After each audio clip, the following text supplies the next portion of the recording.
ভূ রাজনৈতিক প্রেক্ষাপটে জ্বালানি সংকট তৈরি হয়েছে, কিন্তু এই জ্বালানি সংকটটি আরও বেশি ঘনীভূত হচ্ছে কেন?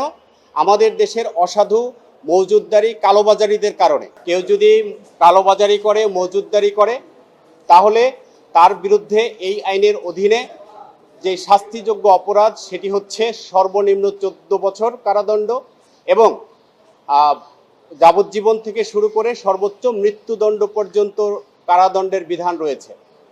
কিন্তু আমরা দেখছি কোনো পাম্পেই, অর্থাৎ কোনো মজুতদারি বা কালোবাজারির বিরুদ্ধেই এই আইনের অধীনে কোনো মামলা করা হয়নি বা ব্যবস্থা গ্রহণ করা হয়নি। 200-র বেশি সার্ভিস ও ফিচারে লেনদেনের সব বিকাশ অ্যাপে সম্ভব। এই জ্বালানি সংকটকে পুঁজি করে এক শ্রেণীর অসাধু ব্যবসায়ী, মজুতদারি এবং কালোবাজারিরা এই সংকটকে আরও তীব্রতর করে ফেলছে। সাম্প্রতিক যেই রিপোর্ট প্রকাশিত হয়েছে সেখানে দেখা যায় কয়েকটি পাম্পে অভিযান পরিচালনা করার পরে বন্ধ পাম্পে হাজার হাজার লিটার অকটেন পেট্রোল এবং ডিজেল আবিষ্কৃত হয়েছে। অর্থাৎ এখান থেকে স্পষ্ট বোঝা যাচ্ছে যে আমাদের যেই জ্বালানি তেলের সংকট যেটি রয়েছে সেটি অনেকাংশে এই অসাধু মজুতদারি কালোবাজারিদের কারণে এটি তীব্রতর হচ্ছে। কিন্তু আপনারা লক্ষ্য করবেন, দুঃখের বিষয় হচ্ছে যে এখানে যারা অভিযান পরিচালনা করছে তারা কয়েকটি পাম্পকে 50,000 টাকা 10,000 টাকা জরিমানা করেই ক্ষান্ত হচ্ছে। কিন্তু আমাদের যে আইন রয়েছে, বিশেষ 1974 সালের বিশেষ ক্ষমতা আইন, সেখানে 25 ধারায় স্পষ্ট করে বলা হয়েছে কেউ যদি কালোবাজারি করে, মজুতদারি করে, তাহলে তার বিরুদ্ধে এই আইনের অধীনে যে শাস্তিযোগ্য অপরাধ সেটি হচ্ছে সর্বনিম্ন 14 বছর কারাদণ্ড এবং যাবজ্জীবন থেকে শুরু করে সর্বোচ্চ মৃত্যুদণ্ড পর্যন্ত কারাদণ্ডের বিধান রয়েছে। 200-র বেশি সার্ভিস ও ফিচারে লেনদেনের সব বিকাশ অ্যাপে সম্ভব। কিন্তু আমরা দেখছি কোনো পাম্পেই, অর্থাৎ কোনো মজুতদারি বা কালোবাজারির বিরুদ্ধেই এই আইনের অধীনে কোনো মামলা করা হয়নি বা ব্যবস্থা গ্রহণ করা হয়নি। ফলে আমাদের যেই রাষ্ট্রীয় সংকট তৈরি হয়েছে সেটি আমরা মোকাবেলা করতে পারছি না।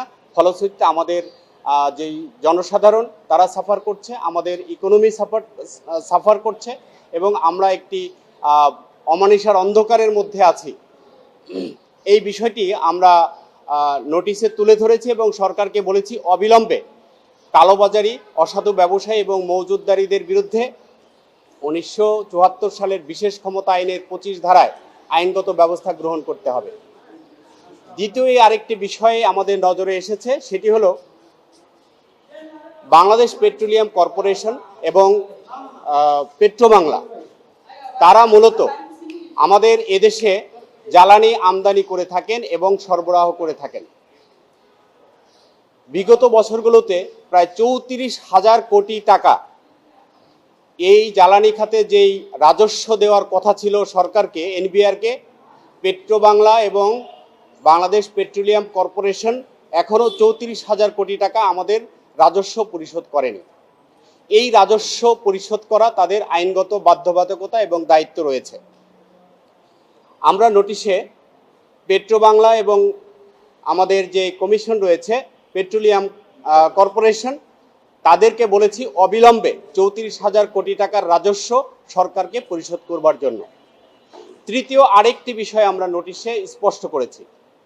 আপনারা জানেন যে আমাদের দেশে জ্বালানি খাত সম্পূর্ণভাবে রাষ্ট্রীয় একক নিয়ন্ত্রণাধীন, অর্থাৎ রাষ্ট্রের নির্দিষ্ট কয়েকটি কোম্পানি ছাড়া অন্য কোনো কোম্পানি আমাদের বাংলাদেশে জ্বালানি আমদানি করতে পারেন না, সরবরাহ করতে পারেন না এবং আমাদের এখানে আমদানি করতে পারেন না। আমাদের পেট্রোলিয়াম কর্পোরেশন এবং পেট্রোবাংলা এবং তার যে সাবসিডিয়ারি কোম্পানি রয়েছে যমুনা, মেঘনা, পদ্মা অয়েল কোম্পানি, রিফাইনারি, শুধুমাত্র তাদেরকেই এই লাইসেন্স দেওয়া হয়েছে। আমরা মনে করি এটি জনস্বার্থের পরিপন্থী এবং বাংলাদেশের যে সংবিধান রয়েছে সেই সংবিধানের পরিপন্থী। কারণ রাষ্ট্রীয় একক নিয়ন্ত্রণাধীন থাকার কারণে কোনো প্রাইভেট কোম্পানি অথবা প্রাইভেট পার্সন এই জ্বালানি তেল আমদানি করার সুযোগ থেকে বঞ্চিত হচ্ছে। আজকে যদি জ্বালানি তেলের আমদানির ক্ষেত্রে কোনো প্রাইভেট কোম্পানিকে লাইসেন্স দেওয়া হতো, তাহলে হয়তো আমরা এই সংকটকে আমরা সমাধান বা এত বড় সংকট আজকে আমাদের বাংলাদেশে হতো না। যে কারণে আমরা বলেছি যে যেহেতু একক নিয়ন্ত্রণাধীন রাষ্ট্রীয় কয়েকটি কোম্পানির হাতে এই জ্বালানি তেল আমদানির এখতিয়ার রয়েছে, এটি আমাদের একটি মনোপলি তৈরি করছে, অর্থাৎ একক আধিপত্যবাদ তৈরি করেছে আমাদের মার্কেটে, জ্বালানি মার্কেটে। এটির নিরসন হওয়া উচিত, জনস্বার্থেই হওয়া উচিত। আমাদের মানুষ যেহেতু এখানে সাফার করে, অতএব এই যে আইন রয়েছে, অর্থাৎ শুধুমাত্র রাষ্ট্রীয় একক নিয়ন্ত্রণাধীন যে বিষয়টি রয়েছে জ্বালানির ক্ষেত্রে, এটির একটি অবসান আমরা চেয়েছি। আমরা যদি এর সুনির্দিষ্ট অবসান বা সমাধান না পাই, আমরা জনস্বার্থে রিট পিটিশন দায়ের করে আমরা রিলিফ চাইব। ভূ রাজনৈতিক প্রেক্ষাপটে জ্বালানি সংকট তৈরি হয়েছে, কিন্তু এই জ্বালানি সংকটটি আরও বেশি ঘনীভূত হচ্ছে কেন? আমাদের দেশের অসাধু মজুতদারি কালোবাজারিদের কারণে। আপনারা দেখছেন যে পাম্পে তেল আছে, কিন্তু তারা পাম্প বন্ধ করে রাখছে, তারা বলছে তেল নেই, অথচ এখানে অভিযান চালানোর পরে দেখা যাচ্ছে এখানে লাখ লাখ টন, হাজার হাজার টন তেল সেখানে মজুত করে রাখা হয়েছে। এইটি যদি আমাদেরকে সঠিকভাবে অ্যাড্রেস করা যায়, অর্থাৎ তাদের বিরুদ্ধে যদি অভিযান চালানো যায় এবং তাদেরকে যদি আইনের আওতায় আনা যায়, তাহলে আমরা বিশ্বাস করি যে আমাদের তেলের যে সংকট সেটি অনেকাংশেই সমাধান হবে। এই কারণেই আমরা এই আইনগত পদক্ষেপটি নিতে চাই।